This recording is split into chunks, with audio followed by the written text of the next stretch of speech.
né? Agora, dentro da gravação, já vamos fazer deixar como oficial. Boa noite a todos, sejam todos bem-vindos ao segundo dia, né, dos mini-cursos, né? O nosso terceiro dia do ciclo de estudos da UniCV, né? Meu nome é professor Vitor Borg, eu sou professor de Direito Administrativo da casa e hoje eu serei o mediador deste debate, né, que conta com a presença do professor Alexis Cotissifas, ok? O professor Alexis é advogado, atua com direito eleitoral já há mais de 10 anos, né, doutor Alex? Tenho a honra de dizer para vocês que é meu sócio de escritório, então venho acompanhando essa carreira dele muito próximo já há algum tempo. Além de advogado, é cientista político, mestrando, só um momentinho, mestrando em Direito, mestrando em Sociologia pela Universidade Estadual de Londrina, pós-graduado em Direito Eleitoral pela Universidade Positivo, membro da Associação Brasileira de Ciência Política, membro também da Comissão Estadual de Direito Eleitoral da Ordem dos Advogados da OAB e do Instituto Paranaense de Direito Eleitoral. É autor de vários livros e vários artigos científicos no âmbito, especialmente no âmbito do direito eleitoral, inclusive está com o pré-lançamento do novo livro Eleições 2022 pela editora Juruá, ok? Então, como para aqueles que chegaram depois, o doutor Alex, que nos acompanha hoje, que nos agraciará com a sua aula, já deixou claro que vai sortear um exemplar para aqueles que estiveram presentes dentro da sala de aula, o exemplar do novo livro dele, que ainda está em fase de lançamento, né? Será lançado amanhã no Congresso Brasileiro de Direito Eleitoral. O tema hoje que vai ser tratado, pessoal, um tema atualíssimo, né? Nós estamos próximos a pouco mais de 6 meses das eleições, acho que até menos, né? 5 meses das eleições de 2022. Eleições este ano que serão presidenciais para governador, deputado estadual, deputado federal e para senadores. Então, temos aí uma eleição muito polêmica, né, doutor Alex? Uma eleição muito conturbada, talvez o grande desafio eleitoral o maior desafio eleitoral que a gente tem desde a redemocratização. Então, vocês e nós todos como alunos, como estudantes do direito, né, como profissionais, cientistas do direito, precisamos estar muito bem antenados para poder entender, né, sob um viés crítico, sob um viés científico, tudo que vai acontecer até hoje, tudo que vai acontecer na eleição de 2022. Mais do que isso, pessoal, aqueles que não são do curso do direito, o doutor Alex também atendendo a um pedido nosso, né, com a sua experiência em coordenação de campanha, já coordenou campanhas para prefeito, já participou de campanhas para governador, já participou de julgamentos, inclusive do julgamento mais importante da história do Tribunal Superior Eleitoral, que foi o julgamento da chapa Dilma Temer em 2017. Só um momentinho, Christian, já vou responder isso. Então, é alguém que está muito capacitado, que está lidando com as eleições desse ano já faz algum tempo, já vem se preparando e já vem atuando. Então, um tema muito interessante para trazer parte financeira, parte de planejamento, parte de marketing. Tudo isso vai ser abordado aqui na noite de hoje. Para finalizar, pessoal, por uma questão de ordem, eu vou pedir que as perguntas sejam feitas todas pelo chat. Eu estou aqui preparado, estaria antenado para fazer as perguntas depois, ou até mesmo, de repente, passar a palavra para vocês fazerem ao final. Mas por uma questão de ordem, para não ter muitas interrupções durante o minicurso, vamos deixá-las todas para serem feitas ao final. Então, manda no chat a pergunta, ao final eu retomo o assunto para que seja elucidado pelo professor Alex. Em relação à presença, Christian, eu vou aguardar só mais 10 minutos para ver se mais alguém entra e já vou mandar aqui a lista de chamada, né, para vocês validarem a presença pelo site, né, pelo meio eletrônico. Então, eu mando aqui para vocês para vocês poderem fazer essa validação. Sem tomar mais o tempo de vocês, eu passo a palavra, então, para o professor Alex. Alex, muito obrigado por concordar em estar aqui com a gente hoje, né, pela sua disponibilidade. Eu sei que está tendo o Congresso Brasileiro de Direito Eleitoral, mas a gente agradece bastante a tua disponibilidade. Eu tenho certeza que a noite hoje será muito proveitosa para todos que estão aqui, em especial os nossos alunos da Universidade Cidade Verde. Ok? Ok, Vitor, obrigado pelas tuas considerações. Foi os elogios, com certeza, em virtude da nossa amizade. Mas não poderia começar sem fazer um agradecimento especial ao UniCV por abrir espaço ao tema que é isso, é atual, é o tema que está, como você disse, depois da redemocratização, talvez seja o ponto, essa eleição seja o ponto de maior complicações, dizem até de ruptura, eventual de ruptura do nosso sistema eleitoral brasileiro. Mas mais do que isso, eu acho que é importante a gente conversar de maneira séria, de maneira racional, e deixar um pouco as nossas emoções de lado político, eu sou no lado A, do lado B. Aqui não, aqui hoje eu pretendo trazer um pouco do que é a campanha eleitoral dentro da campanha eleitoral. Então, quando você me fez o convite e me falou que o convite estaria aberto a todos os alunos da UniCV, independente da graduação, então eu tentei buscar, não sei se eu vou conseguir, mas eu tentei buscar sair um pouco do juridiquês e apresentar qual que é a verdade de uma eleição, como que funciona uma eleição por dentro dela. Então, e daí, a apresentação que eu fiz, você consegue colocar para a gente, Borg? Consigo sim, só um momentinho. Então, a minha ideia é, a gente tem na faixa de 1h30 aí para conversar, a minha ideia é, de repente, gastar 1 hora fazendo essa apresentação, principalmente com 3 grandes tópicos. O primeiro tópico é passar um pouco, explicar um pouco do que é o sistema eleitoral brasileiro. O Borg está trabalhando até agora, estava no ProJude ligado. Vamos lá. Campanha eleitoral. Então, o nosso tema hoje é campanha eleitoral, planejamento jurídico e financeiro. Borg, pode passar para a próximo slide. E qual que é o objetivo, então? É por dentro da eleição, que é explicar um pouco da onde que nós viemos e para onde que nós estamos e para onde que nós queremos ir. O segundo, essa primeira parte, gente, para principalmente quem não é do direito e quem não é muito envolvido com a história ou com a ciência política, talvez seja um pouco mais cansativo, tá? Mas eu vou tentar, de uma forma mais geral, que isso fique um pouco mais... que fique um pouco mais claro, que não fique muito um juridiquês, que não fique muito termos técnicos, para que todo mundo, independente do curso, não sei o curso de vocês, que vocês tentem entender um pouco como que funciona essa nossa dinâmica eleitoral, até para que não sejam facilmente levados apenas com discursos políticos. Até porque a gente vai ver aqui que o discurso político faz parte de uma campanha eleitoral. Isso é importante para uma campanha eleitoral, o discurso político, mas a gente, quanto futuros profissionais das mais variadas áreas, a gente tem que ter uma responsabilidade quanto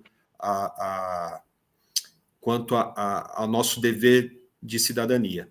Depois, esse como se faz uma campanha eleitoral talvez seja o ponto mais interessante. Aqui eu vou trazer o organograma que a gente utilizou na campanha de prefeito de Curitiba, tá?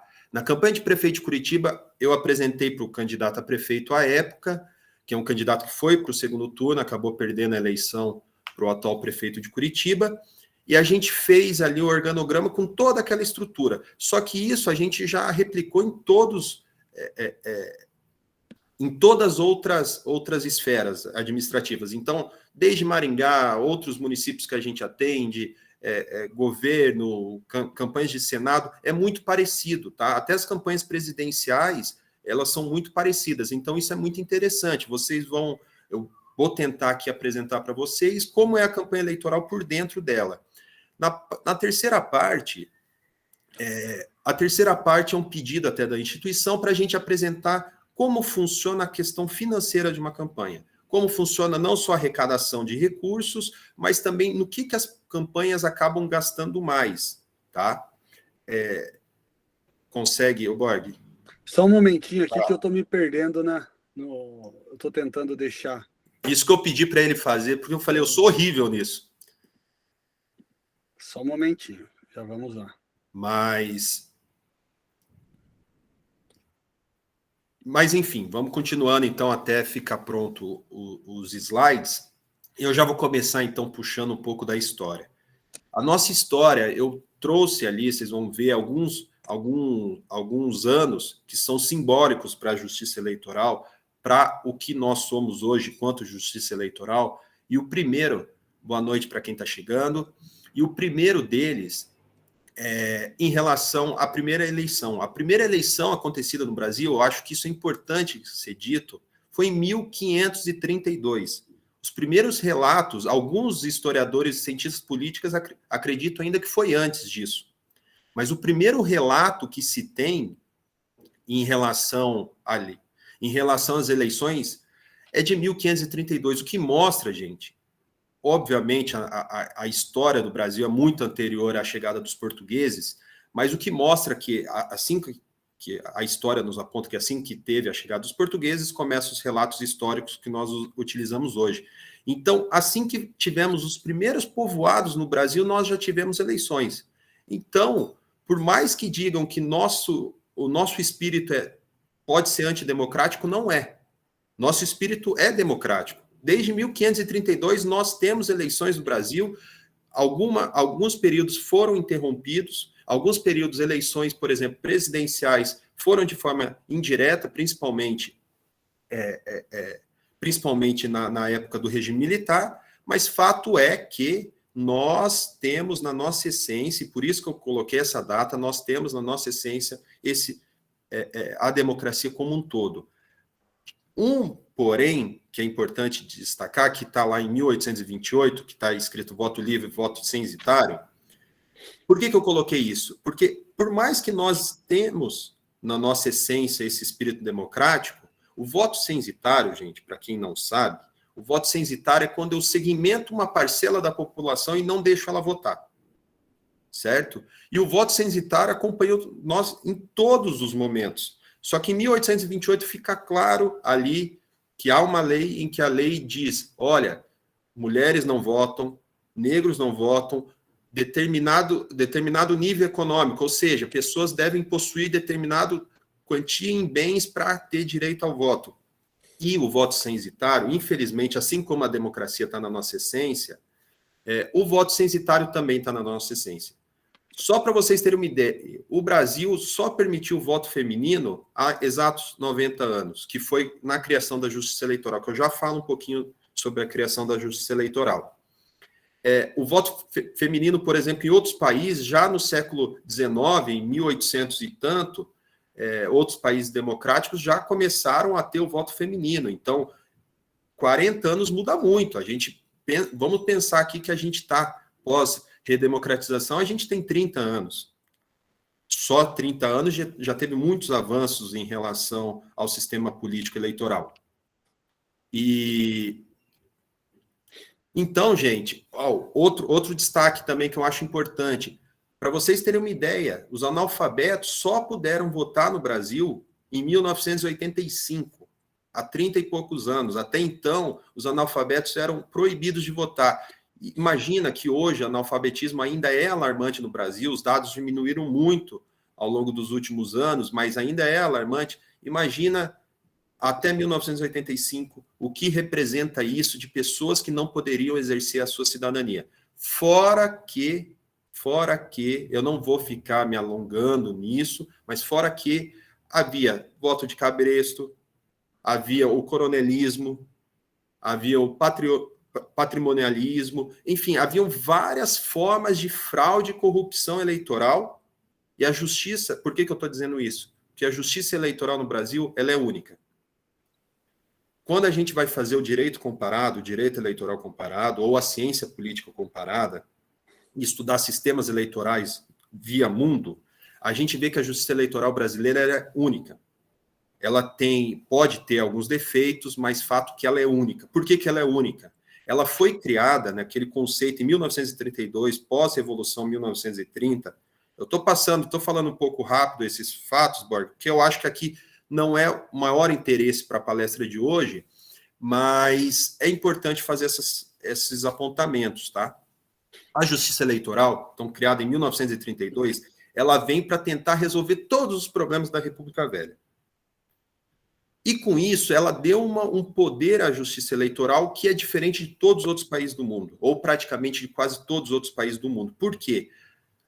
Como regra geral, as eleições nos países têm um setor que cuida da parte administrativa, exclusivamente da parte administrativa. Daí eu vou fazer agora um comparativo, a título de curiosidade com vocês, por exemplo, os Estados Unidos, que é usado muito, principalmente quando vai se questionar as urnas eletrônicas no Brasil, se utiliza muito como referência os Estados Unidos. E diz, olha, mas como que a nação que criou a democracia moderna não usa a urna eletrônica e a gente usa a urna eletrônica? Tá? E daqui a pouco eu avanço um pouco sobre esse tema polêmico. Mas o que acontece nos Estados Unidos? Nos Estados Unidos, cada federação, cada estado tem sua autonomia administrativa para cuidar das eleições. Então, tem determinado estado que vai lá e diz, olha, no nosso estado, o alistamento que é você ir lá na Justiça Eleitoral e se filiar, aqui se alistar aqui no Brasil, tirar o teu título de eleitor, lá funciona de tal modo. Outro estado fala, não, aqui funciona de tal modo, aqui a gente vai fazer a votação pelos correios, aqui a gente vai, em outro estado diz, aqui a gente vai fazer a votação através de scanner. Como e é muito comum isso nos Estados Unidos, quando você vai numa lotérica e faz um joguinho e passa numa máquina lá e sai o teu comprovante. Alguns lugares são assim nos Estados Unidos. No Brasil, não. No Brasil, eles falaram, olha, a gente precisa estar tendo problema no Brasil inteiro. A concepção inicial ali da justiça eleitoral, depois ela sofre alguns baques, principalmente com o Estado Novo, em 1937, mas a concepção da justiça eleitoral naquele momento era, a gente precisa centralizar todas essas problemáticas. Então, ela tem um papel administrativo, por isso que eu estava falando que ela é única no mundo, ela tem o papel administrativo, ela tem que é isso de alistamento, de registro de candidatura, de apuração de votos, totalização de votos, diplomação dos eleitos, que é um papel administrativo, ela tem um papel judicial, ou seja, eu vi que determinada campanha está tendo compra de voto, eu vou na Justiça Eleitoral e apresento, digo, olha, aquele candidato está comprando voto. E a Justiça Eleitoral, frente aos órgãos dela, que são as zonas eleitorais em eleições municipais, os tribunais regionais eleitorais que ficam em cada estado nas eleições estaduais e o Tribunal Superior Eleitoral na eleição presidencial. Então, ela vai lá e julga. Então, ela tem um papel administrativo, ela tem um papel judicial e mais, ela tem um papel legislativo.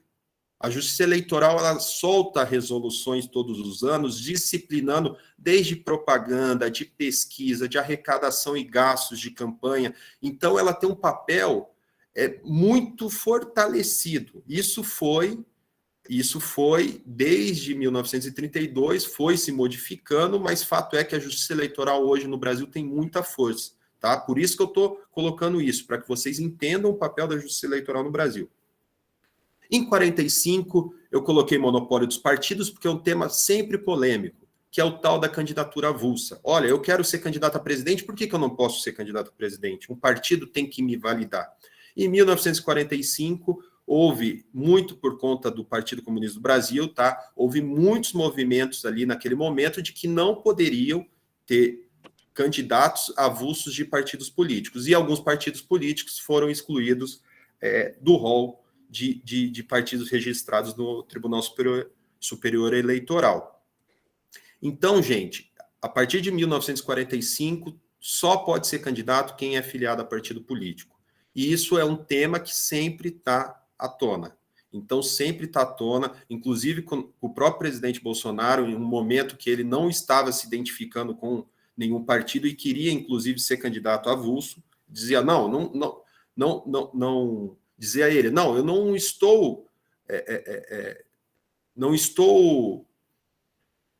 me sinto representado por nenhum desses partidos e quero ser candidato avulso. E isso começou a tomar um corpo, inclusive algo que a gente vai ouvir muito, vocês vão ouvir muito isso ainda, não é algo que está absolutamente definido, tá?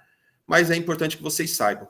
E, por fim, eu coloquei em relação ao início do processo eletrônico, que foi em 1989, e as eleições informatizadas em 2000. Algo absolutamente interessantíssimo. O Brasil, se algo inovou em relação aos processos eleitorais frente ao mundo foi a questão do processo eletrônico, o início do processo eletrônico. Então, a gente, de forma muito pioneira, a gente começou a fazer o processo administrativo da Justiça Eleitoral, que é principalmente o alistamento eleitoral, que é a biometria, que aqui imagino que todo mundo já tenha feito, né? Até porque para ser eleitor você precisa fazer a biometria. Começou com os processos de biometria e agora até concluir em 2000 com as urnas eletrônicas, tá? Então, esse é falar um pouquinho da história, não tomar muito tempo em relação à história, e agora a gente vai falar do sistema eleitoral brasileiro, apenas fazer 2 destaques que eu acho importante para vocês entenderem isso. Se tiver alguma dúvida também em relação a isso, podem ir perguntando, eu vou tentar explicar. A primeira é simples. No Brasil, a gente tem 2 modalidades de eleição. Tem eleição municipal, que a gente escolhe os nossos vereadores e prefeito, e tem as eleições gerais. As eleições gerais a gente escolhe nossos deputados estaduais, deputados federais, senadores, governador e presidente da República. Então, eleições municipais, ela é na esfera do município, eleições gerais, esfera Estado e União. Como que funcionam as eleições? Quando acontecem as eleições? As eleições, todos os mandatos do Brasil, dos cargos públicos do Brasil são de 4 anos, com exceção de senador, que são 8 anos. Então, a gente tem uma eleição, há 2 anos atrás, por exemplo, a gente teve uma eleição municipal, passa 2 anos, é uma eleição geral. Daqui 2 anos, uma eleição municipal, mais 2 anos, uma eleição geral. E assim por diante, para não coincidir as datas. Também é algo que sempre se questiona e também eu vejo uma movimentação do Congresso, houve uma movimentação do Congresso muito forte de tentar unificar todas as eleições. Tá? Com isso, os brasileiros iriam... As críticas eram, os brasileiros iriam à urna apenas uma vez a cada 4 anos, e vocês imaginam, todo mundo votar 5 números para vereador, 2 números para prefeito, 5 números para deputado estadual, 4 números para vereador, 3 números para senador 2 vezes ou 1 vez, né? Que daí varia, que eu já posso explicar isso também. Mas mais 6 números de senador, né? 3 e 3. E mais 2 de presidente. É muito número para votar, é muita gente para votar. Então, assim, seria ainda um pouco mais conturbado, mas é algo que vem sendo discutido pela Justiça Eleitoral, pela Justiça Eleitoral, não, me desculpa, pelo Congresso Nacional, mas fato é que hoje as eleições, então, as eleições 2020 municipal, 22 geral, 24 municipal, 26 geral. E no Brasil nós temos, aqui já começa a ficar um pouco complicadinho, nós temos 2 formas de sistema eleitoral, 2 formas de você poder ser candidato, de você poder ganhar a eleição disputando uma campanha. E quais são essas formas? A gente tem a forma majoritária e a gente tem a forma proporcional. O que significa majoritária? Majoritária, ela é aplicada aos cargos do Poder Executivo, que são prefeitos, governadores e presidência da República, e também senadores. Tá? Vamos primeiro com o majoritário. O majoritário, agora vai complicando cada vez mais. Vocês, o Borg, se você quiser ir me interromper em qualquer momento, se estiver um pouco confuso, tá bom? Vamos tentar ir sanando, deixa eu só fechar aqui, tentar ir sanando qualquer dificuldade. Mas, gente, a eleição majoritária, primeiro, ela tem 2 modalidades. Ela tem uma modalidade que é para municípios até 200 mil eleitores e para senadores, tá? O que acontece nesses 2 casos? Então, nesse ano para Senado, tá? O ano passado, há 2 anos atrás, em eleições para prefeitos de cidade até 200 mil eleitores, que é, por exemplo, grande parte das cidades aqui do Paraná. Então, os nossos vizinhos aqui, Sarandi, Paissandu, Mandaguari, Mandaguaçu, são todos encaixam nesse tipo. Essas 2... Esses 2 cargos, ou seja, prefeitos em cidade até 200 mil eleitores e também senadores, o sistema majoritário ganha quem faz mais voto. É simples, é o mais simples que tem. Então, se vai na urna, por exemplo, no município de Paissandu, tem 4 candidatos. Quem que é o eleito para prefeito? Para prefeito é eleito aquele que fez mais votos, independente da quantidade de votos. Então, se ele fez no município, todo mundo deixou de votar, e ele foi lá e votou, só ele votou, ele fez um voto, ele ganha a eleição. Então, se um candidato fez 100 votos e o outro fez 200 votos, ele ganha a eleição. Então, esse é o majoritário simples, que é a forma mais... chama majoritário simples e é a forma mais simples que nós temos.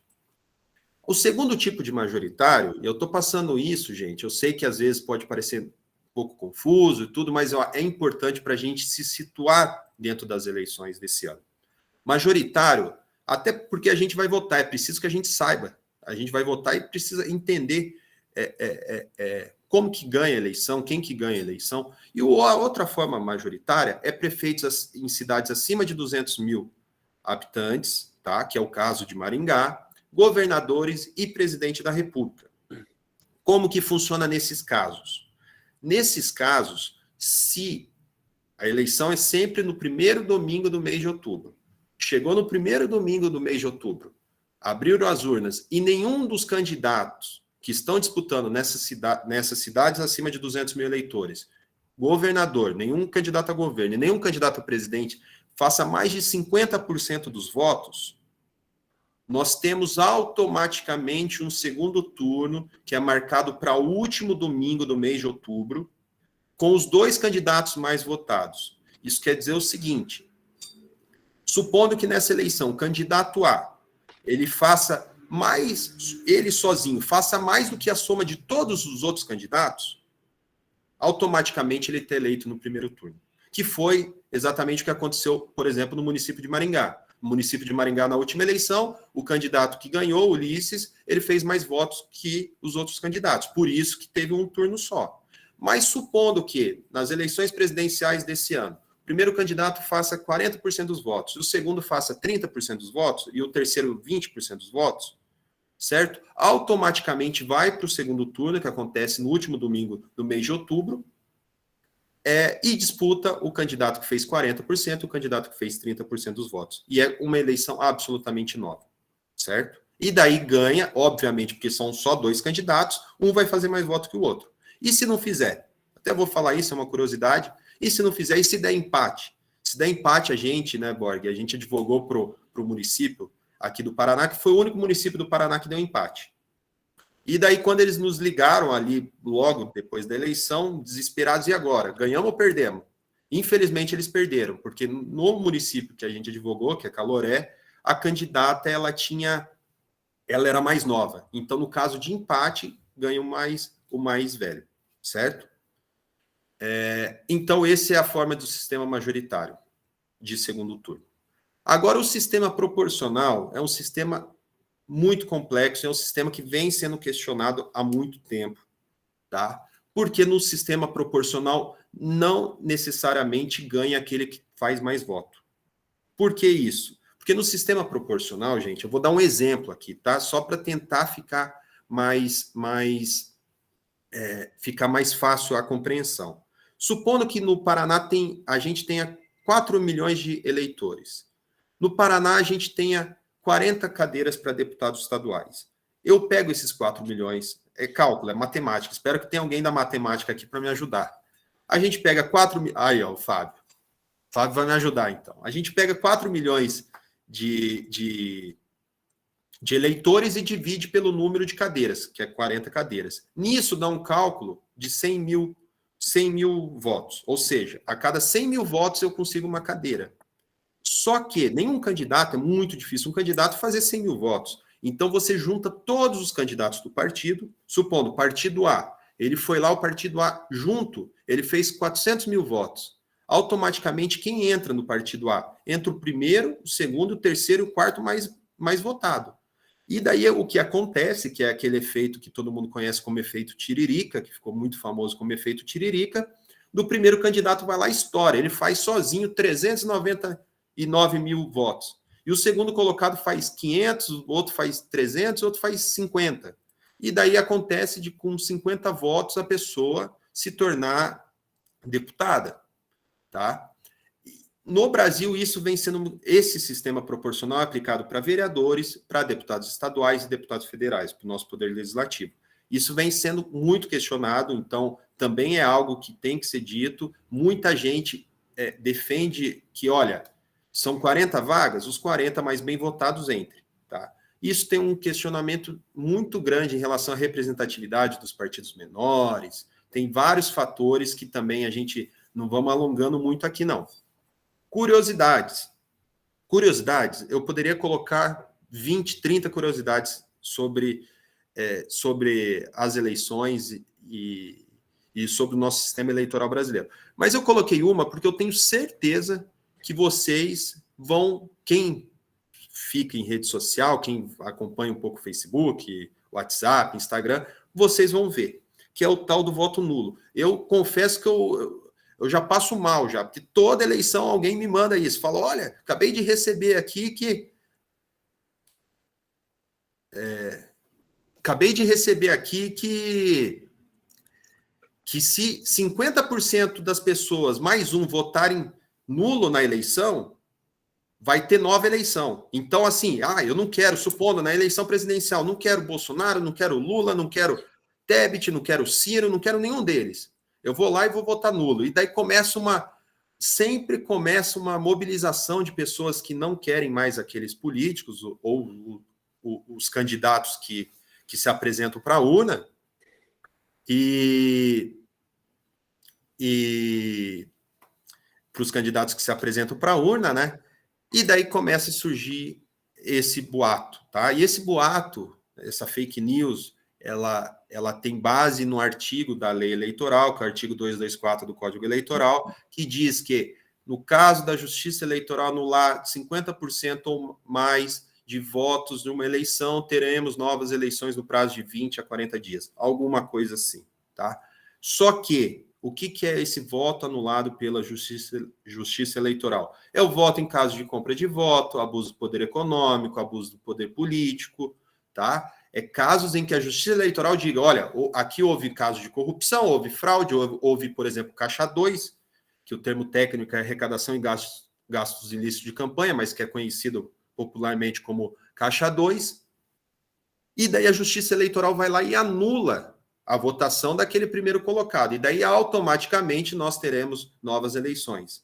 6 meses antes de acabar o mandato, se for até 6 meses antes de acabar o mandato, novas eleições para a população como um todo votar, se for menos de 6 meses, nova votação na Câmara Legislativa responsável, ou seja, ou na Câmara Municipal, entre os vereadores, eles votam para quem que vai ser o futuro prefeito, entre os deputados estaduais, o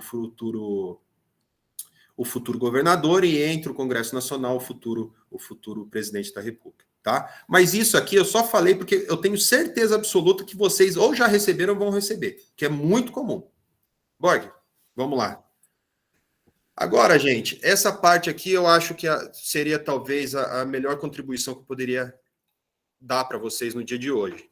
Por quê? Porque isso aqui é muito interessante, que isso é um organograma de uma campanha, tá? Essa campanha é uma campanha grande, uma campanha de prefeito de Curitiba, mas vale, como eu já disse antes, vale para governador, vale para presidente, vale para senador. Normalmente, alguns deputados federais utilizam uma estrutura grande dessa também. Tá? Vereador é mais difícil. Vereador, às vezes, uma mesma pessoa acaba ocupando mais de uma função, é um pouco mais difícil, até porque vocês vão ver, isso é caro. E no próximo slide vocês vão ver quão caro é no Brasil ser político, ser candidato, tá? Infelizmente. Então sempre tem a figura, óbvio, a figura principal nossa é nosso candidato, e sempre ao lado do candidato, não está aqui, sempre tem a figura do coordenador de campanha, tá?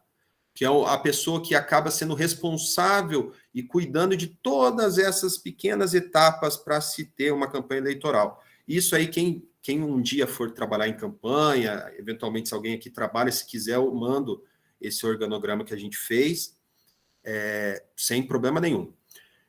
Junto com o candidato, sempre tem a equipe de agenda. Tá? Isso aqui, o nosso objetivo hoje, então, é para vocês conhecerem como funciona uma campanha eleitoral. Bolsonaro funciona assim, Lula funciona assim, Paraná, Ciro Gomes, funciona assim. Tebet, funciona assim. Paraná, Ratinho, funciona assim. Requião, funciona assim e assim por diante. César Silvestre, funciona assim.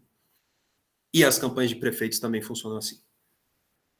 Sempre junto com o candidato tem equipe de agenda. Essa equipe de agenda está sempre junto com o candidato, porque é eles que vão, junto com ele, pensar o dia do candidato. Então, a equipe da agenda que vai marcar, se você, eu quero marcar uma visita na minha casa do candidato prefeito tal, é a equipe da agenda que vai deixar tudo organizado para o candidato cumprir todos os compromissos dele, porque a campanha é muito curta, então ele precisa estar 6 horas da manhã, está no terminal aí próximo da UniCV. Às 8 horas da manhã, está no café da manhã, não sei aonde. Às 9 horas tem entrevista na rádio tal. Meio-dia, almoço, não sei, com líderes. E assim por diante. 2 horas da tarde, carreata, e assim por diante. O pessoal da agenda sempre está em contato com a primeira equipe nossa, tá? Que é a mobilização política e militância. Essa mobilização política e militância é quem faz, quando você vai naquele evento, você fala, nossa, mas quanta gente aqui. Mas esse candidato está forte mesmo.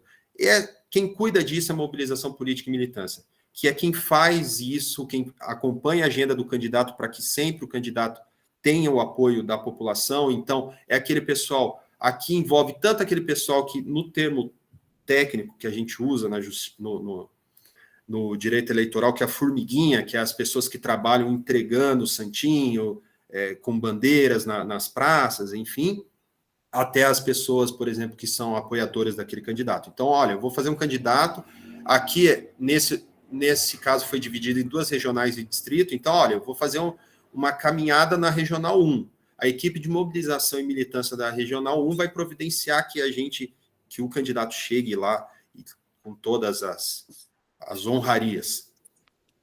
Equipe de comunicação. Equipe de comunicação é onde está a cabeça da comunicação, é o tal do marqueteiro, tá? Marqueteiro tem muita força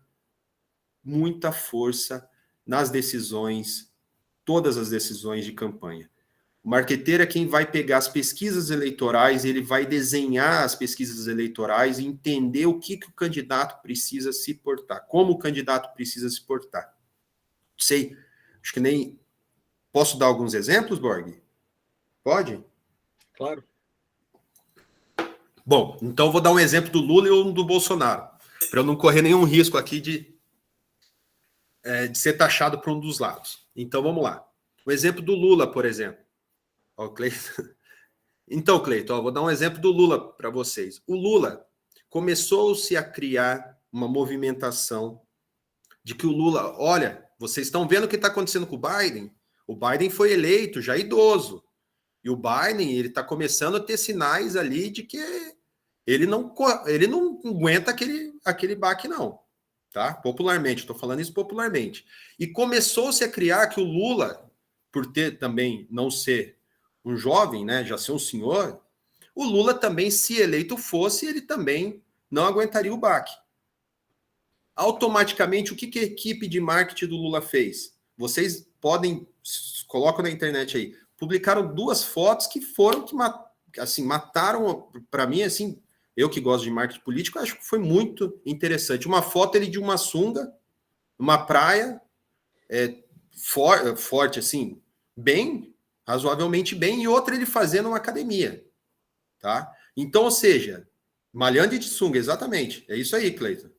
Foram as 2 fotos que teve já uma repercussão para aquilo que o marketing estava sentindo. O Lula não postaria uma foto, e nenhum candidato postaria uma foto, por exemplo, de sunga, se isso não fosse.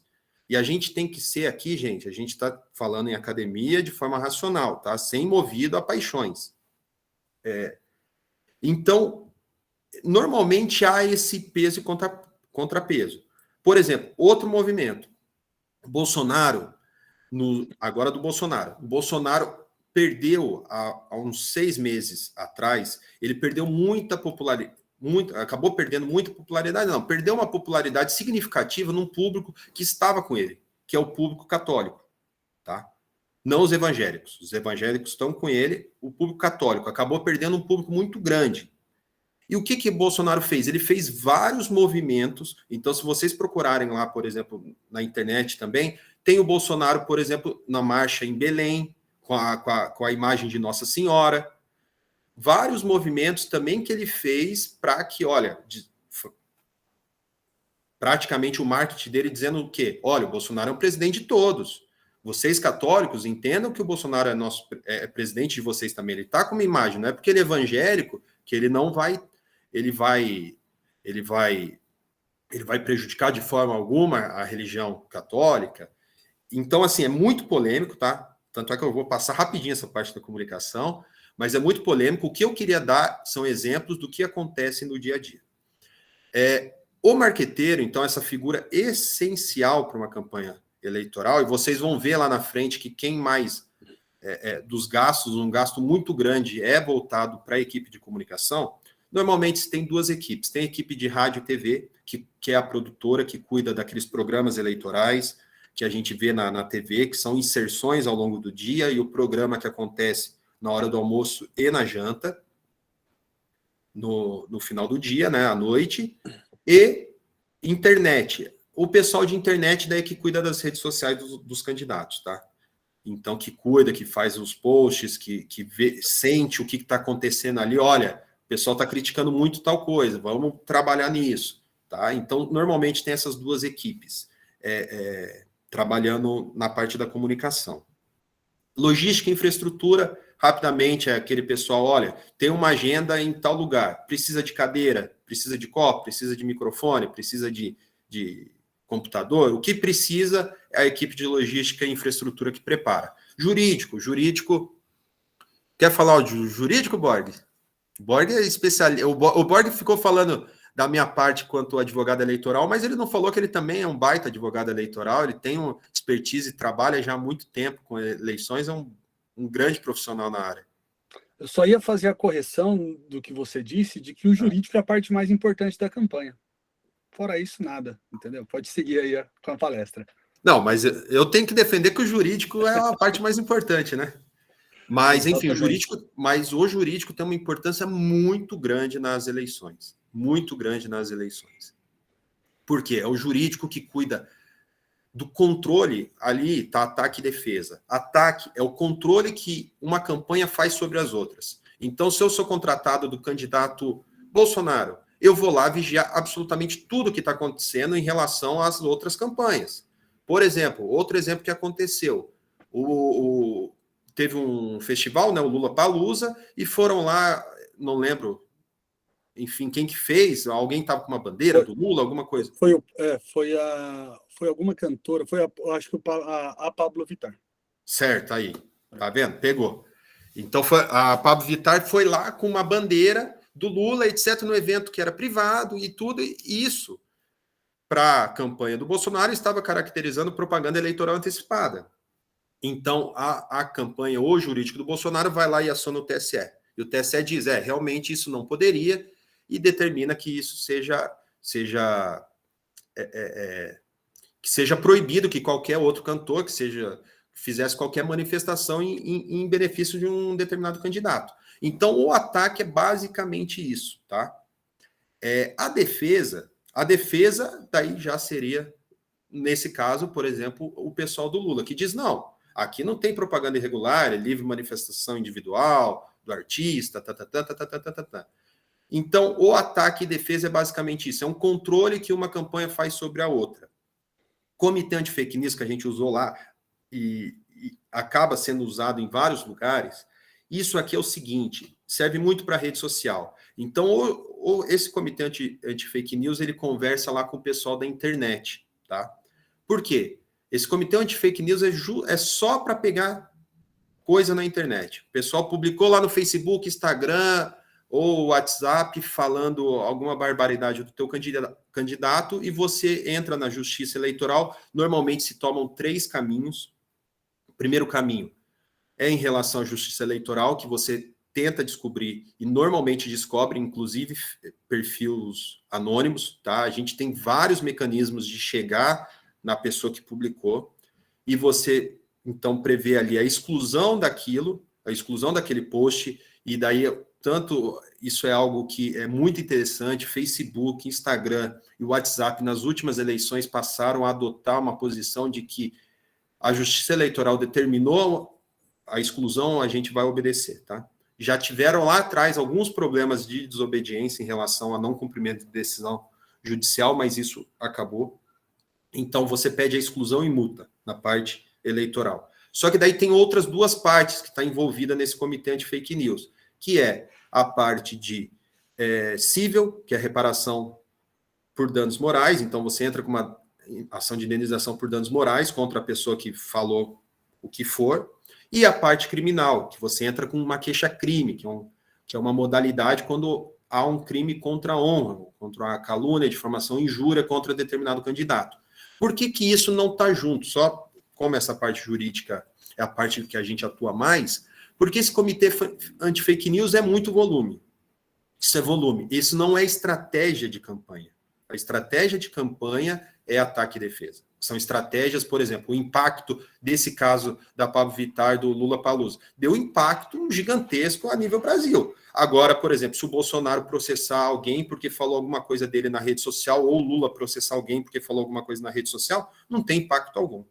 Tá?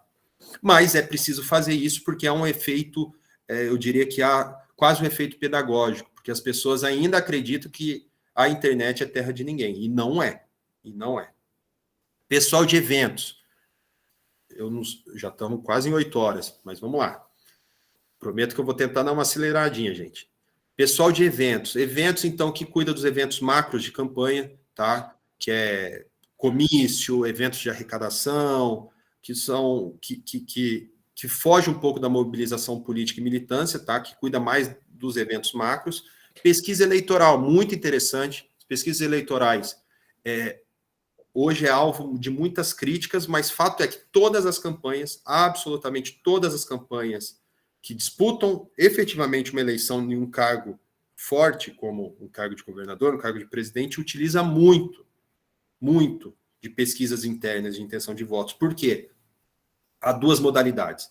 Intenção de votos é aquela pesquisa quantitativa, que é aquela pesquisa que chega mais ao público, que é assim, olha, foi feito um levantamento de 1.200 eleitores em todo o Brasil, com a margem de erro 3% percentuais acima abaixo, nível de confiança tantos por cento, para saber quem que é o futuro, quem você quer em quem você vai votar na eleição de outubro. Daí está lá a margem, fulano de tal tantos por cento, B tantos por cento e assim por diante. Normalmente, na intenção de votos, nessa pesquisa quantitativa, então se pergunta sobre quem você vota, se haveria chance de mudar o voto, se você... as que são abertas ao público, tá? Eu já falo as fechadas. Se você tem rejeição a algum candidato, se você não votaria em hipótese alguma em algum candidato, e se você aprova o governo ou não aprova aquele governo, tá? Basicamente é isso que são as pesquisas que são abertas ao público. As pesquisas internas, elas são muito mais estratificadas. O que é estratificada? A pesquisa interna eu quero descobrir exatamente, por exemplo, no público mais jovem. Em quem que esse público mais jovem quer como presidente? Eles querem presidente X, ou governador X. Vamos para governo agora. Governador X. E o público mais velho? E o público entre os jovens? E o público com nível de escolaridade mais baixo? E um público com nível de escolaridade mais alto? E com renda mais baixa? E com renda média? E com renda mais alta? Porque com isso eu consigo moldar a minha campanha. Eu consigo entender onde que eu tenho as minhas dificuldades quanto candidato e onde que eu tenho que trabalhar. E onde que eu tenho os meus votos. E onde que eu tenho que fortalecer. Por que aquele público está comigo? Vocês entendem? Então, é muito importante para uma campanha as pesquisas eleitorais. E a pesquisa Quali, que para mim, é a mais inteligente de todas, que infelizmente, no Brasil ainda as pessoas não conseguiram utilizar, na verdade, boa parte dos candidatos ainda não sabem como utilizar ela, mas ela é muito inteligente, posso dar um exemplo aqui de como ela é eficaz. A pesquisa Quali é diferente. A pesquisa Quali eu quero saber exatamente, por exemplo, um público. Eu quero saber mulheres de 35 a 45 anos que não têm candidato, que têm um determinado nível de escolaridade. Já falo sobre o preço aqui, já vou falar também. Que tem um determinado nível de escolaridade e que, vamos, me perdi aqui, mulheres, determinado nível de escolaridade, determinada... Enfim, eu posso estratificar da forma que eu quiser. Eu posso estratificar, por exemplo, por religião, e que não tenha, supondo, candidato. Ou que tem um candidato e pode mudar, ou que que tem um candidato e não muda em hipótese alguma. E com isso, eu tento chegar em determinado público. Normalmente, como que funciona essa pesquisa Qualy? É uma sala fechada, que as pessoas sentam nessa mesa, e você fica num vidro atrás, e tem uma pessoa que vai conduzir a conversa. E as pessoas que estão lá não sabem quem está financiando aquela pesquisa. Tá? E daí, com isso, eu tento chegar a algumas conclusões. Vou dar um exemplo, para ficar um pouco mais claro. Um governador que a gente atende no norte do país. Tá? Esse governador, ele era candidato e ele tinha uma dificuldade muito grande em determinados públicos, que eram 3 públicos, que eram mulheres, de mulheres católicas. Ele tinha dificuldade entre jovens, eu não vou lembrar certinho as estratificações, mas eram 3 grupos que ele tinha dificuldade. E ele, muito forte, estava na campanha, todo mundo queria ser vice-candidato dele. Todos queriam ser vice. Quem não queria ser vice num cara que está super bem, que vai ganhar, que vai ser governador? Todo mundo queria ser vice dele. O que ele fez? Vamos fazer pesquisa Qualy.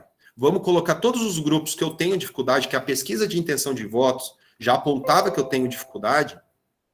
Vamos colocar toda essa turma aqui e vamos apresentar todos os vice-candidatos. Tinham 8 nomes. E vamos ver quais são as sensações desses públicos em relação a esses nomes. E com isso, de forma muito inteligente, ele chegou no nome. Veja como uma pesquisa pode influenciar, inclusive, quem é candidato, né? A gente viu agora a desistência do Dória muito por conta, nem vou falar aqui de pesquisas abertas ao público, essas pesquisas que a gente tem acesso, mas a gente tem informações que as pesquisas internas do PSDB apontavam que o Dória tinha uma rejeição muito grande e que não tinha uma perspectiva de crescimento, certo? E o que fez, inclusive, mesmo ele sendo aprovado uma convenção, uma pré-convenção, né, que não a convenção acontece agora mais para frente, de julho a agosto, mas ele aprovado nas prévias, né, do partido, mesmo assim ele não foi candidato, por conta de pesquisas eleitorais. Então, as pesquisas ela têm uma influência muito significativa no caminho que cada candidato adota. Financeiro. É que eu gosto tanto do tema, Bode, e daí eu acabo falando aqui e já estou vendo que eu estou meio atrasado, mas eu vou tentar... Pode seguir, que o pessoal acompanha. Financeiro. Financeiro é aquela pessoa que é responsável por fazer uma previsão de arrecadação de gastos e uma previsão do que se vai gastar numa campanha eleitoral. Normalmente, alguém de muita confiança do candidato. Então, supondo, vocês vão ver lá, candidato a deputado federal, média de gasto, R$1 milhão. Essa pessoa ela vai ter, olha, R$1 milhão, a gente vai ter esses recursos vindo do partido, esses recursos de pessoa física, esses do próprio candidato, e a gente vai ter que gastar lá. Vamos gastar, então, supondo, 100 mil na mobilização política, tanto na comunicação, tanto no jurídico, e assim por diante. Tá? Contabilidade. Contabilidade, eu não sei se tem alguém aqui, contador ou informação para ser contador, mas a contabilidade é essencial. Por quê? Porque é obrigatório em toda a campanha eleitoral ter prestação de contas. Então, tudo que se gasta e tudo que se arrecada, a Justiça Eleitoral, você entrega para a Justiça Eleitoral, através de um sistema próprio da Justiça Eleitoral, você entrega para ela todos os recibos, contratos, tudo que você arrecadou e gastou numa campanha. Plano de governo e proposta. Por isso, no começo, eu falei sobre os engenheiros, e sobre as profissões as mais diversas possíveis. Todas as profissões podem entrar aqui nesse plano de governo. Por quê? O plano de governo é algo obrigatório para todos os candidatos ao poder executivo, prefeito, governador e presidente. Com o plano de governo é onde estão todas as propostas. Então, se pensa, por exemplo, eu quero ser o futuro governador do Paraná. Eu apresento para a Justiça Eleitoral todos os passos que eu, se eleito for, eu vou seguir. Então, envolve aqui obras de infraestrutura, saneamento básico, de profissionais, artistas que ajudam na parte da cultura, profissionais do esporte que ajudam na parte do esporte, e assim por diante. Todas as áreas, segurança pública, saúde, tudo está aqui nesse plano de governo. E o plano de governo é muito importante, porque o plano de governo, que inclusive dá o argumento ao candidato. O candidato é no plano de governo que ele se afirma quanto candidato e o que ele pretende fazer se eleito for, certo? E é o que eles basicamente utilizam em debate eleitoral. Quando você chega em debate, quando a gente assiste o debate eleitoral e eles falam números, fazem levantamentos, dados, que você fala, nossa, ele sabe porque está no plano de governo, que eles estudaram com base nesse plano de governo. Então, normalmente, a equipe do plano de governo é, inclusive, quem prepara o candidato para debate. E a parte administrativa é que cuida de toda a parte burocrática, tá? Que cuida de documentação, de contratos e assim por diante. Antes de passar aqui, só falar um pouquinho do Conselho Político. O Conselho Político não é algo que está relacionado ao trabalho do dia a dia da campanha eleitoral, mas todas as campanhas têm esse conselho político, normalmente é formado pelos presidentes dos partidos políticos que apoiam aquela coligação, tá? Então, supondo, o candidato ao governo do Paraná, o César Silvestre, vão ter cinco partidos que apoiam, os 5 presidentes desses partidos fazem parte desse conselho e normalmente se une com esse conselho de líderes que daí envolve empresários importantes ali, ou do município ou do estado, envolve reitores de universidades, envolve artistas, envolve pessoas que têm um impacto, um impacto na sociedade muito relevante, que é importante para discutir as eleições. Esse conselho político, normalmente também, às vezes, tem o marqueteiro sempre está, às vezes, ou alguém do jurídico e normalmente alguém do financeiro, tá? E eles se reúnem ali, daí varia, tá? Nessa campanha, por exemplo, de prefeito de Curitiba, a reunião a gente chamava que era a reunião do Fantástico. Por quê? Era quando acabava o Fantástico. Era terrível, porque começava às 11 horas do domingo e até 2 da manhã no domingo. Mas era o horário que estava para programar a próxima semana. Outras eleições acontecia muito de manhã. Por exemplo, uma outra que a gente participou, que o Borg participou também desse conselho, a reunião era 6 horas da manhã no domingo. Então, assim, para quem está querendo entrar na campanha eleitoral, não dá para ter preguiça, porque tem uns horários absolutamente diferentes. E daí fora... Deixa eu só fazer um comentário aqui, Alex.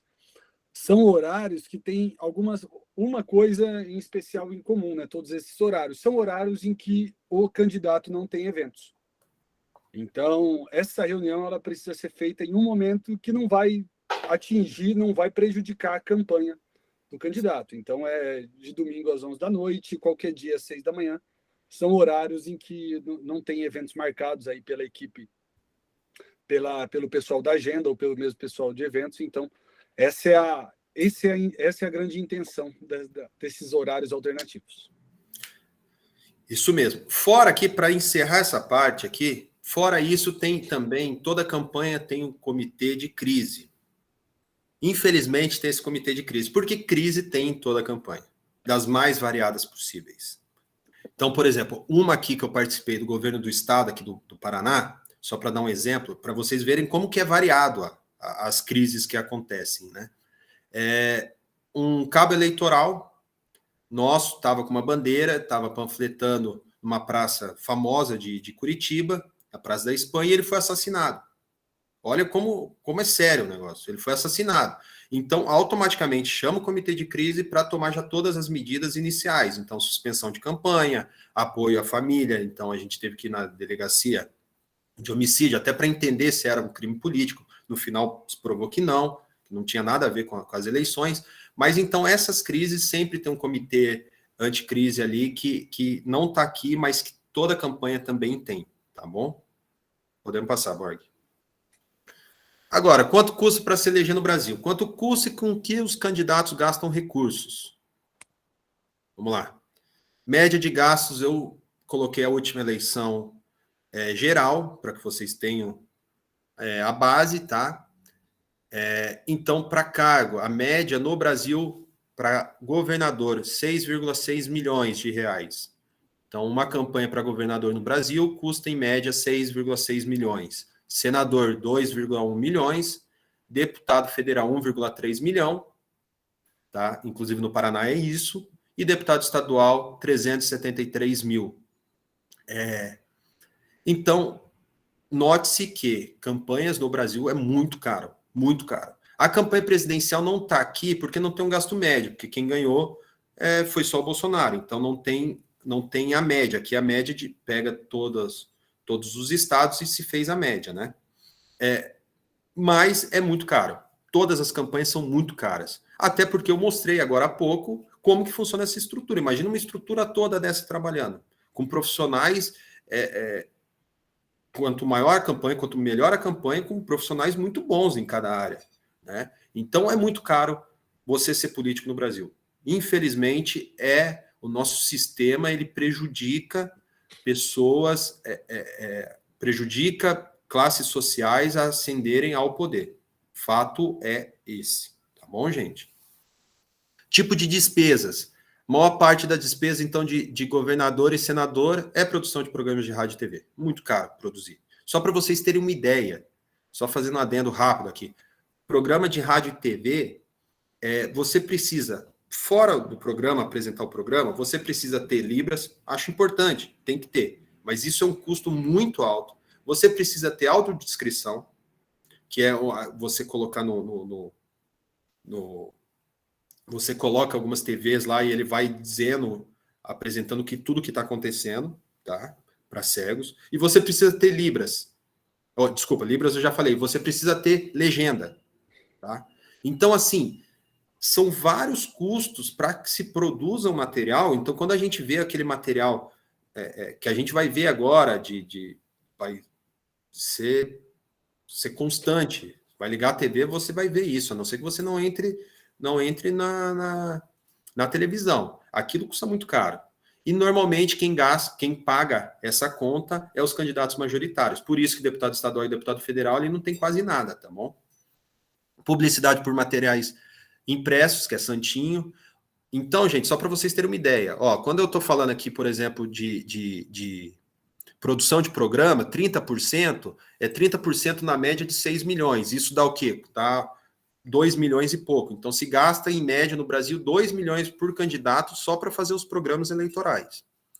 Serviço prestado por terceiro, despesa com pessoal, atividade de militância de rua, em média, pode ver os três ali, somando os três, dá na faixa de 30%. Tá? Tem umas diferencinhas entre um e outro, mas não vem ao caso. Doação financeira a outros candidatos e partidos, pode ver que é só senador e deputado federal que gasta mais, que isso representa, cadê? Ali, que é 8% e 9%. Isso é aquele material casado, que normalmente o que acontece em uma campanha política, um deputado federal, ele quer o apoio de determinado candidato a deputado estadual de uma cidade, porque o deputado federal ele tem que pegar uma região muito maior, né? Ele precisa de muito mais votos para se eleger e assim por diante. Então, ele quer o deputado. Eu quero um candidato, por exemplo, em Sarandi, que é um candidato que vai ter a deputado estadual lá, que pode me ajudar como candidato a deputado federal. E eu vou lá e pago o material de campanha, os santinhos, adesivos, etc. Entendeu? Por isso que vocês podem ver ali que é senador e deputado federal que acaba gastando mais com esse tipo. Até porque o governador, obviamente, ele é obrigado, nenhum deputado estadual pode fazer uma propaganda, por exemplo, eu sou filiado a um partido que tá na base de apoio do candidato A. Eu não posso ir lá e fazer um santinho com o candidato B. Fiz por esclarecido? Deu para entender, Borg? Deu? Publicidade por adesivos, os adesivos que a gente vê em carro, em portão, etc. Cessão e locação de veículos, combustível lubrificante, despesa com transporte e deslocamento, despesa com impulsionamento de conteúdos. Isso daqui é muito interessante, é algo novo que eu digo nas últimas duas eleições, foi 2018 e 20, 16 não tinha ainda, se eu não me engano. Enfim, as últimas eleições, que é você colocar aquela propaganda paga no Instagram. Quando você entra no Instagram, vai lá, tá, propaganda paga para atingir o maior número de gente. No Google, que é muito interessante, que se utiliza muito, que a gente não imagina. Então, eu coloco lá, supondo que eu pesquise, candidato a deputado estadual a favor da saúde no Paraná. Vão aparecer alguns posts patrocinados, alguns sites patrocinados de alguns candidatos que pedem ali para, olha, se alguém pesquisar deputado, Paraná, saúde, vai aparecer lá no início da página, vai aparecer meu nome, tá? Isso aqui está limitado. Se não tivesse limitado, eu acho que já hoje em dia já seria 30%, 40% da campanha, do gasto da campanha. E por fim, pesquisa ou teste eleitoral, pode ver que quem gasta com pesquisa e teste eleitoral são os candidatos a majoritário. Não faz sentido eu fazer uma campanha, uma pesquisa eleitoral para deputado estadual, tá? Não é prático. E, por fim, a arrecadação de recursos. Tudo bem, eu vi ali que é muito caro eu ser candidato, mas como eu arrecado os recursos? As formas de arrecadação de recursos é recursos próprios. Claro, vou mandar sim. Eu vou disponibilizar para o Borg e depois eu envio para vocês.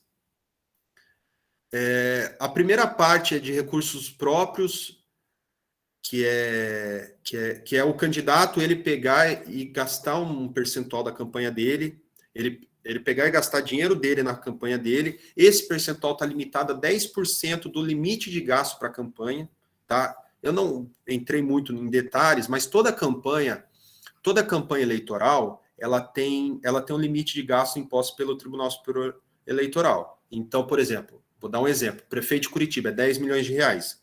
Então, se é 10 milhões de reais, o candidato ele pode gastar até 1 milhão de reais de recursos próprios dele, tá bom? Pessoa física ela pode doar 10%, do rendimento dela do ano anterior da eleição. Isso quer dizer o quê? Agora está encerrando o prazo, encerrou hoje, né? Acredito eu que o prazo do imposto de renda, ontem à noite. No meu imposto de renda, eu tive um rendimento, supondo, de 4 mil por mês, que deu 50 mil reais no ano. Então, no ano de 2021, eu ganhei 50 mil reais. Eu posso doar até 5 mil reais.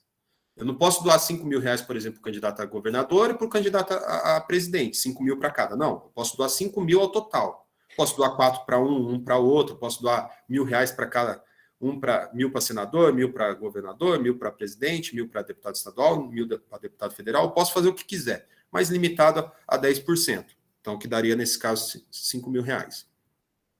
Comercialização de bens e eventos de arrecadação, isso é partido político. Então, que é a venda de bandeira, de boné, de broche, eventos de arrecadação. Eventos de arrecadação normalmente são jantares, então se coloca para atingir um público, normalmente se coloca um preço muito alto, então supondo, olha, eu vou fazer um jantar que custa R$1.000 o convite. E se eu vender 100 convites, eu arrecadei 100 mil para minha campanha. Então, eu preciso de 100 pessoas que querem doar R$1.000 para minha campanha e faço um jantar para apresentar minha campanha, etc. Vaquinha online é algo interessante, não tinha antigamente. Isso foi utilizado pela primeira vez, assim, de forma mais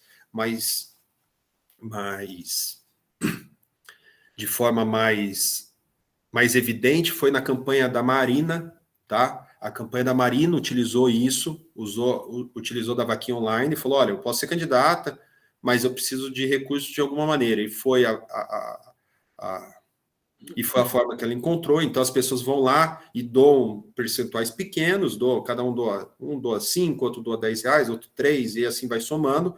Quem utilizou disso de forma muito inteligente na eleição passada foi o presidente Bolsonaro, tá? Então, o presidente Bolsonaro arrecadou uma parte significativa dos gastos dele de campanha através de vaquinha online.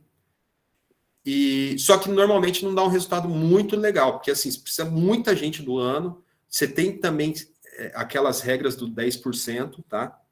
Então, assim, é uma mobilização muito grande para não ter um resultado muito interessante. Vamos ver nessas eleições como que vai ser.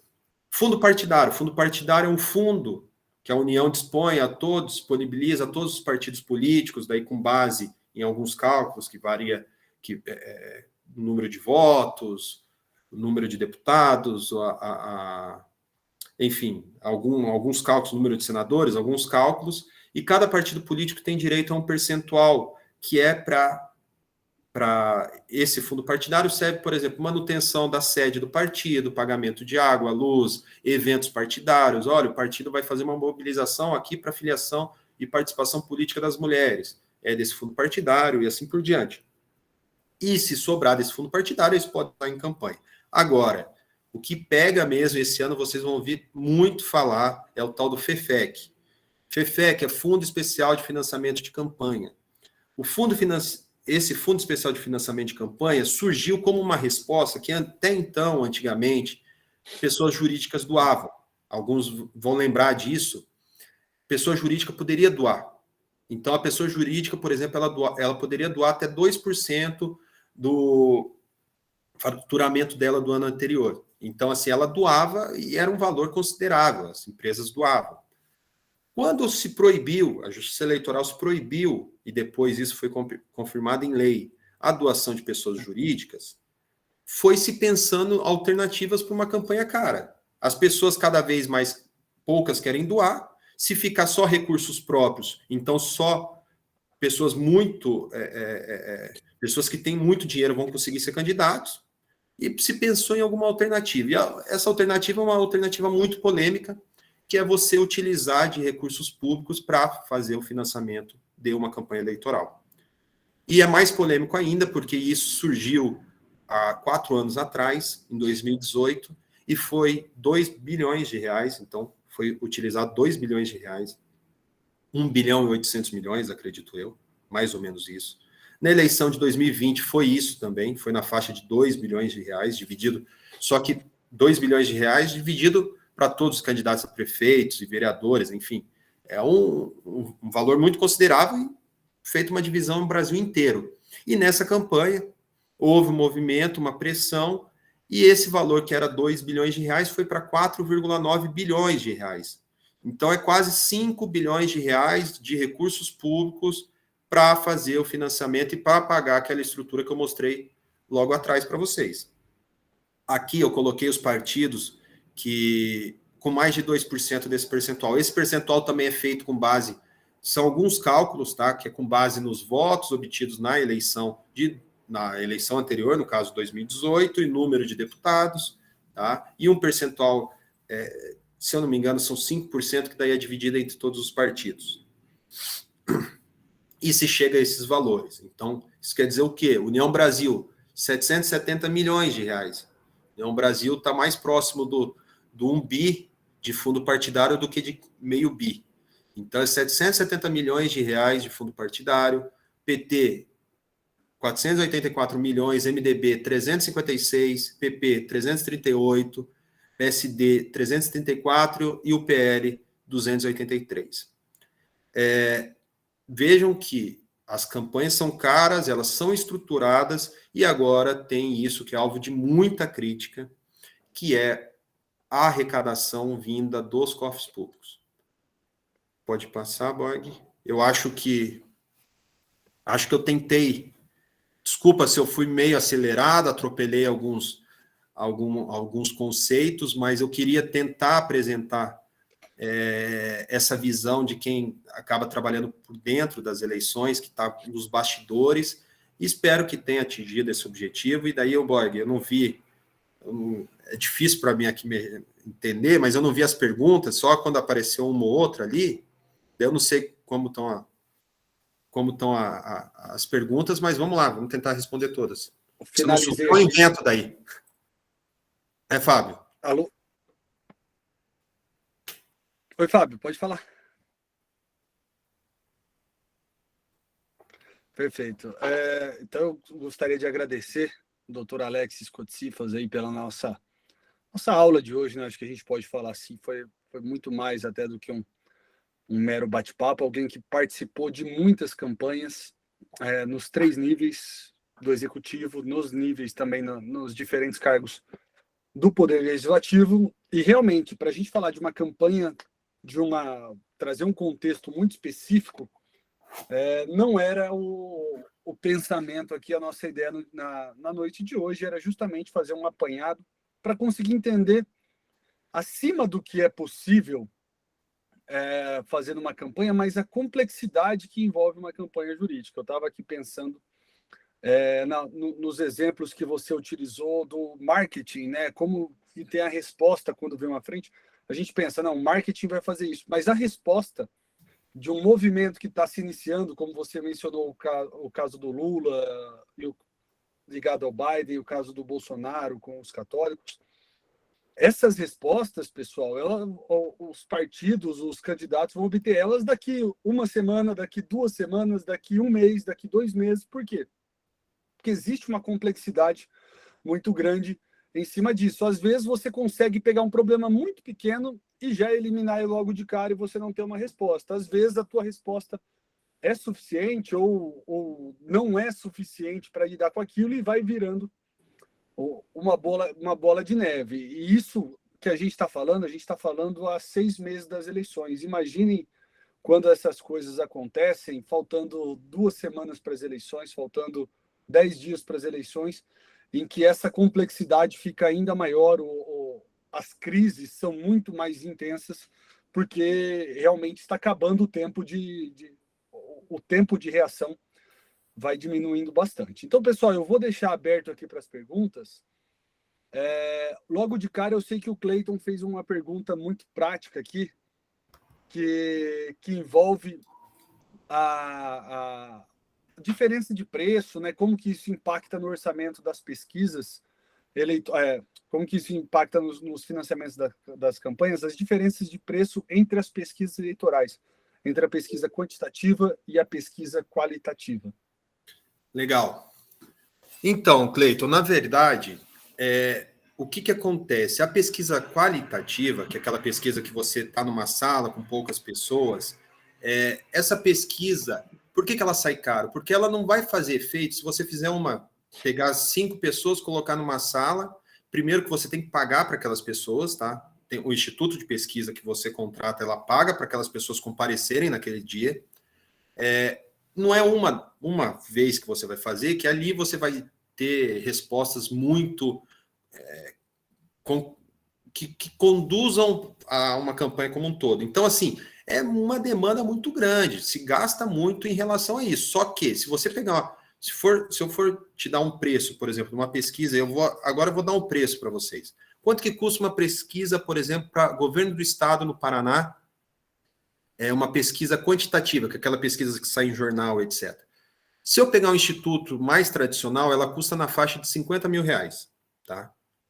Ela custa R$50 mil para fazer entrevista ali de 800 pessoas a 1.000 pessoas, que seria um público muito legal aqui para o estado do Paraná. A pesquisa Quant, ela vai te... A Quali, desculpa, ela vai te sair R$1.000, mais ou menos. R$1.500, R$2.000. Só que, para eu ter um efeito na pesquisa Quali, eu preciso de muitas pesquisas Quali. O que daí no final sai caro também. Então, o resumo das pesquisas também é que para fazer pesquisa você também precisa de muito dinheiro, infelizmente. Mais alguma pergunta aqui, pessoal? Senão eu vou fazer uma minha, porque a noite está muito fácil para o nosso palestrante. Eu vou querer complicar ele um pouco. Posso aproveitar, então? Claro. 2 questões bem rápidas. A primeira delas é como é que vai se dar esse novo movimento das fake news durante as campanhas? É algo que a gente tem discutido muito, mas direito eleitoral é uma matéria que a gente não discute na graduação, né? Ainda mais fake news no contexto das eleições. Uhum. Então, se o senhor puder pincelar alguma coisa de algum debate que já existe. Certo. O que acontece ao movimento, daí é um movimento principalmente do Poder Judiciário para punir de forma exemplar as pessoas, principalmente os candidatos que de alguma forma se beneficiem com situações relacionadas a fake news. Então, eu vou te dar um exemplo, que é alguém que é meu amigo, é uma pessoa que eu gosto, e é um deputado federal aqui do Paraná, que é o Fernando Francischini, delegado Francischini, tá? Eu já trabalhei com ele em algumas ocasiões, já trabalhei contra ele também, isso no direito eleitoral não tem problema nenhum. Um dia você está de um lado, outro dia está contra.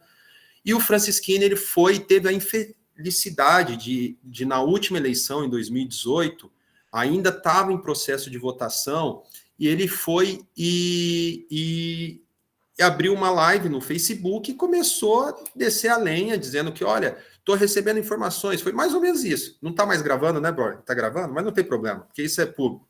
A gente edita depois. Não, mas é público. Mas, enfim, ele começou a descer a lenha e falando, olha, a compra de voto, eu recebi aqui informação de que a urna está tudo fraudada, as pessoas estão votando em mim, não está aparecendo e não sei o quê, nananã. E foi fazendo, e a live dele foi bombando, assim, bombou a live. Só que ele não bombou só na live, ele bombou na votação, como ele já sabia que ia bombar na votação.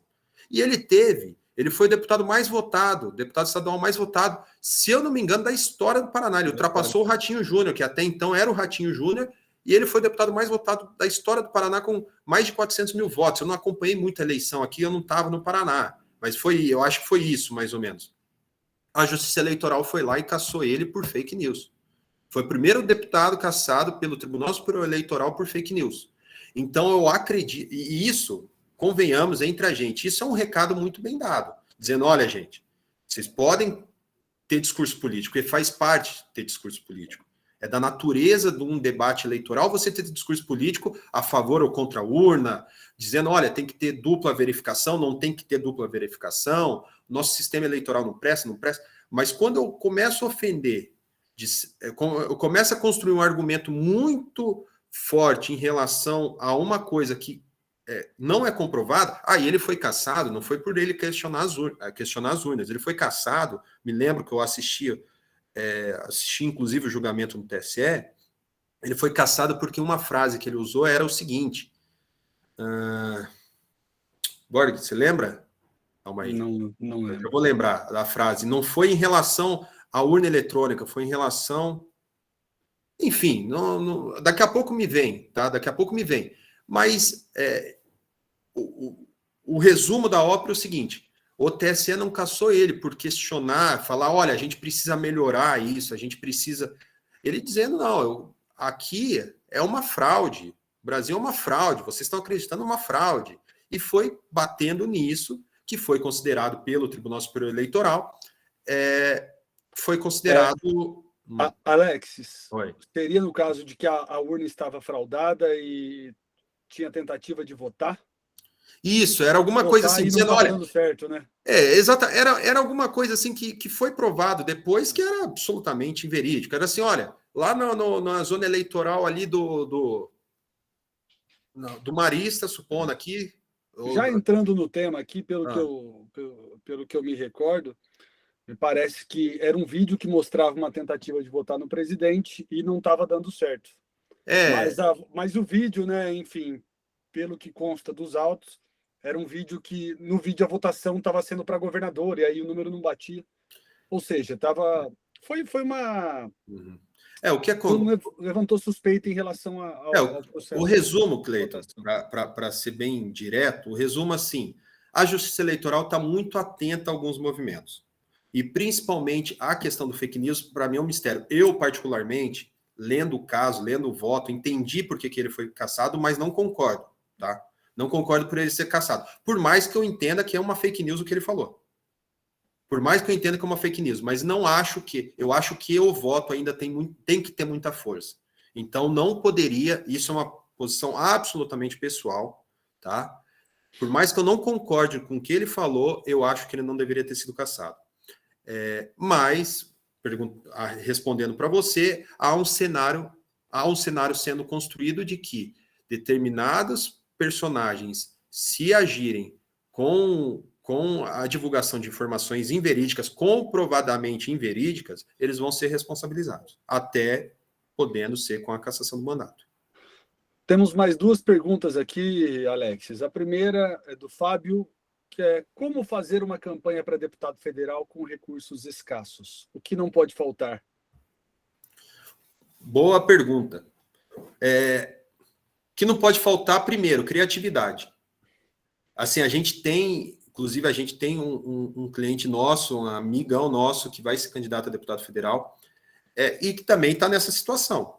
Eu acredito, primeiro, para deputado federal, Fábio, está tendo um movimento e vai ter recursos vindos do fundo do FEFEC, desse Fundo Especial de Financiamento de Campanha. Vão ser escassos? Vão ser.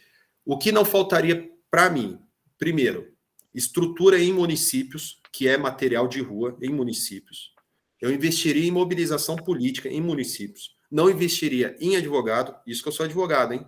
Gostaria de ganhar, mas não investiria em advogado, porque advogado pega muito em campanhas majoritárias, tá? Não investiria num contador, você precisa ter um contador, assim como você precisa ter um advogado. No caso, se for você o candidato, eu já me disponho a ser teu advogado. Você já economiza um pouco com isso. Fábio, e eu gastaria, então, com material de rua, com rede social, publicidade em rede social e militância política. E tentaria, se sobrasse dinheiro, tentaria trazer alguém com uma expertise no marketing para te dar, ou com marketing político, para te dar algumas linhas do que você atuar, tá? Como você atuar. Perfeito. Mais uma pergunta agora do Roberto. Qual o custo médio do voto unitário para uma campanha de deputado estadual? Excelente pergunta. Excelente pergunta. Eu diria que na faixa... Deixa eu fazer um cálculo.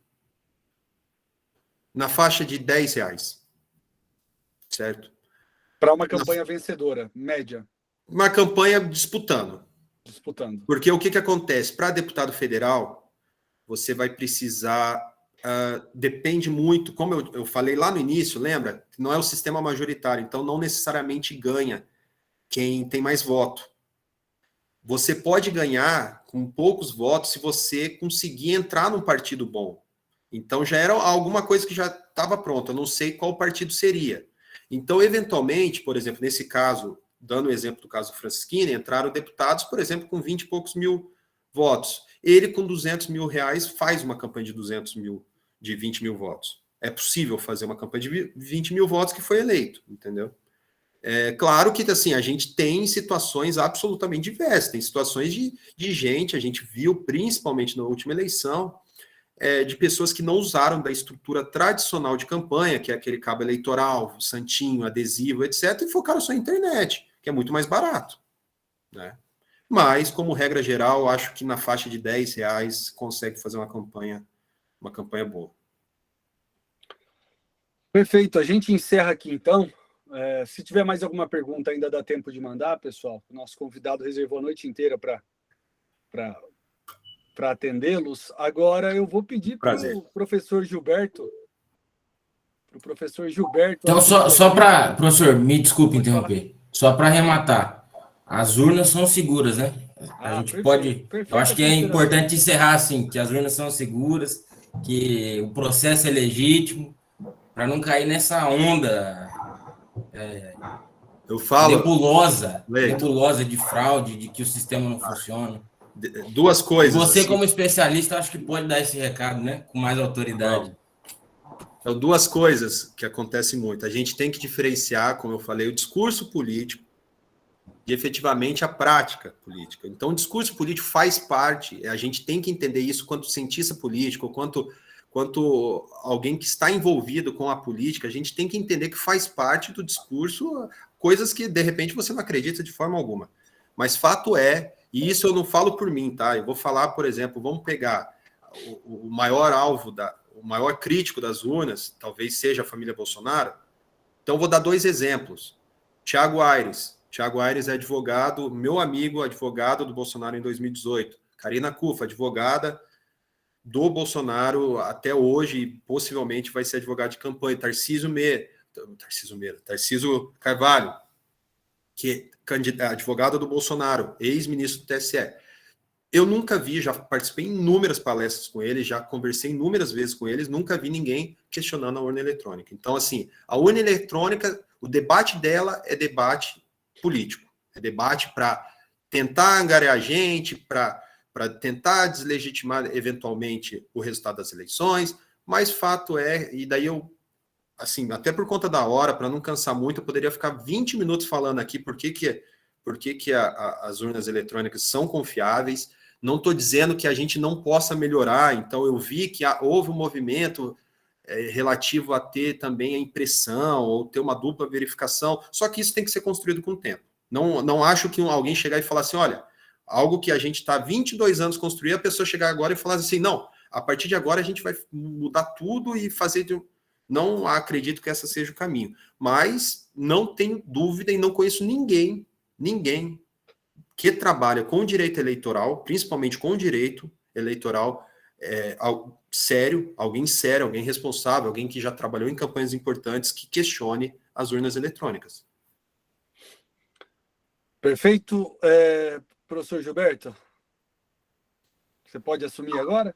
Posso. Bom, primeiro, boa noite a todos aí. Quero agradecer o meu sócio aí, o professor Alexis, pela brilhante palestra aí sobre direito eleitoral, um tema tão importante. Agradecer também ao professor Vitor aí, que mediou o debate, e cumprimentar todos vocês. Pessoal, para a gente ser bem prático aqui, em razão do horário, nós estamos aqui em 24 alunos na sala, eu vou excluir eu e o Borg, porque a gente vai ganhar esse livro autografado do Alexis, né, sem sombra de dúvida. E aí eu vou pedir para o Alexis falar um número de 1 a 22, e eu vou contar aqui na lista, e o número que ele falar vai ser o sorteado.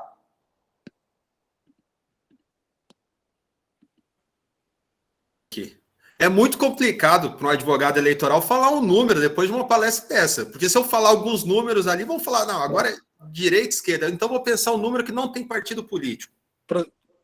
Tá. Professor Gilberto, depois você consegue abrir e compartilhar a tua tela aí para a gente acompanhar?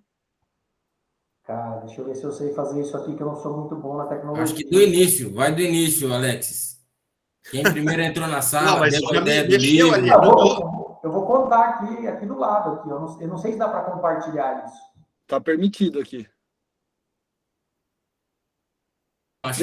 Essa lista eu dos compartilhar presentes minha ali, tela, acho que então. não compartilha, né? Deixa eu não sei compartilhar. cara, eu não sei fazer isso. Eu sou meio ruim com tecnologia. Pode falar, Alex. Posso falar? O número de 1 a 22? 7. Eu vou começar pelo primeiro que aparece para mim aqui, que é o Alex. 1, 2, 3, 4, 5, 6, 7. Fábio Ferreira. Ó, Fábio. Mas calma aí, eu posso fazer só um parênteses? O Fábio ganhou o livro, mas eu vou fazer uma coisa diferente. O Cleiton, já que ele tá ele que pediu para começar a fazer o sorteio, o Cleiton também vai ganhar o livro, tá bom? Excelente. Eu vou sair porque daí meu dinheiro acabou. Eu vou gastar todo o meu dinheiro com o livro. Tá, e para Maria, para o Juan, que estão aqui acompanhando. Não, eu tiro um PDF para eles. Agora, Eu tiro um PDF.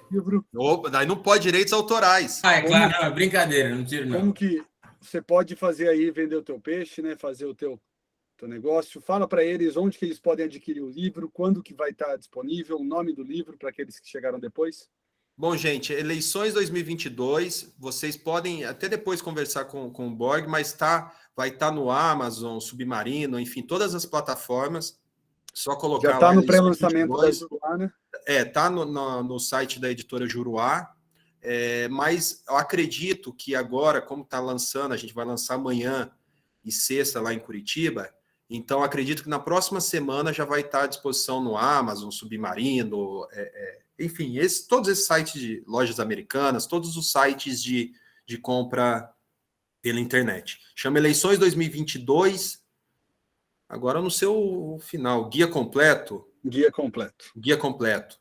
Eleições 2022, porque o título quem escolhe é a editora, tá? Por isso que eu não lembrava. Então, 2022, guia completo, vai estar à disposição, então, em todos esses canais. Beleza? E se alguém tiver alguma dificuldade, eu tenho meu e-mail aqui, eu deixei à disposição. Se alguém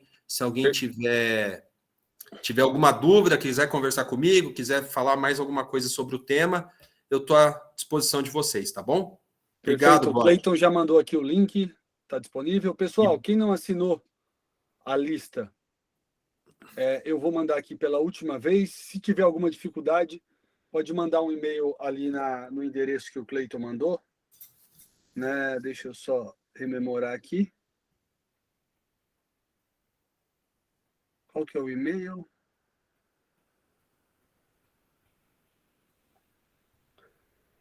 Pode mandar para prof_borg@unicv.edu.br, que também não tem problema, que está resolvido. Mandando novamente o formulário, aqueles que não preencheram ainda. A todos, muito obrigado pela participação, pela presença, por prestigiarem o nosso palestrante, e ao doutor Alex, eu estendo aqui meus cumprimentos, parabéns pela palestra, o tema absolutamente importante e pertinente. A democracia ainda é a única forma efetiva da gente mudar a nossa sociedade e construir. Como eu costumo dizer em sala de aula para aqueles que foram para aqueles que foram meus alunos, o ramo do direito administrativo é o mais importante do direito, porque realmente ele dá a possibilidade de mudar a realidade pública e não a realidade individual das pessoas, como a maioria dos demais. É um pouco forçada, obviamente, mas é o que a gente sente no direito administrativo e também sente no direito eleitoral, ok? No direito eleitoral e nas eleições como um todo. Então, queria parabenizá-lo pela palestra, pela exposição, e dizer que a FCV, que a UniFCV, está de braços abertos aí para recebê-los em outras oportunidades. Obrigado. Certo, pessoal? Um abraço a todos. Boa noite. Maravilha. Boa noite, pessoal. Obrigado pelas mensagens e fico à disposição de vocês. Forte abraço. Um forte abraço. Até mais. Tchau, tchau.